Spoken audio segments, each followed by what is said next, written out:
વડાપ્રધાન નરેન્દ્ર મોદી ગુજરાતની મુલાકાતે આવનાર છે। આગામી 25 અને 26 ઓગસ્ટે ગુજરાતની તેઓ મુલાકાત કરશે।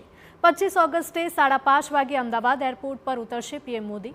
ત્યારે સાંજે 6 વાગે નિકોલના ખોડલધામમાં જાહેર સભાને તેઓ સંબોધન કરશે।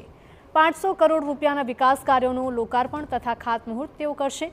સભા બાદ રાજભવન ખાતે તેઓ રાત્રિ રોકાણ કરશે।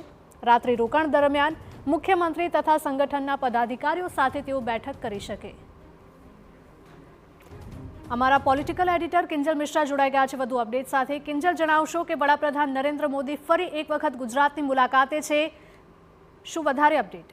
જી બિલકુલ હિરલ, ઓપરેશન સિંદૂર બાદ વડાપ્રધાને જે રીતે ગુજરાતની મુલાકાત લીધી હતી તેમનું એક અલગ પ્રકારથી સ્વાગત કરવામાં આવ્યું હતું।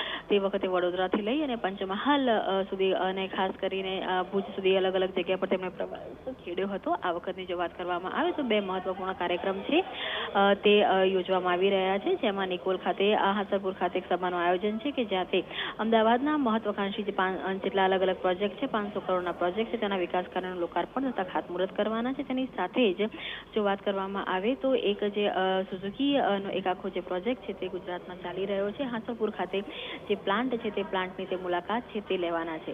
હિરલ, મહત્વનું અત્યારે એ પણ છે કેમ કે જે રીતે જે ગુજરાતના ભાજપના પ્રદેશ પ્રભારી ભૂપેન્દ્ર યાદવ મોડી રાત્રે ગુજરાતની મુલાકાત કરીને ગયા હતા, તેની પહેલા વાત કરવામાં આવે તો BL સંતોષ હતા, તેમણે ગુજરાતની મુલાકાત લીધી હતી। ગુજરાતની વાત કરવામાં આવે તો ભાજપના પ્રદેશ પ્રમુખ ને લઈને ચર્ચાઓએ જોર પકડ્યું છે। તો બીજી તરફ સરકારના વિસ્તરણની પણ વાત ચાલી રહી છે। તો તે દરમિયાન જ્યારે રાત્રિ રોકાણ છે તે રાજભવન ખાતે કરવાના છે, તે સમયે હિરલ એવું માનવામાં આવી રહ્યું છે કે મુખ્યપ્રધાન ભૂપેન્દ્ર પટેલ તેમજ સંગઠનના કેટલાક પદાધિકારીઓ સાથે બેઠક છે તે કરી શકે છે અને ગુજરાતનું જે કોકડું વણોકેલાયેલું છે તેની પર ચર્ચા છે તે થઈ શકે છે। જી કિંજલ, માહિતી બદલ આપનો આભાર।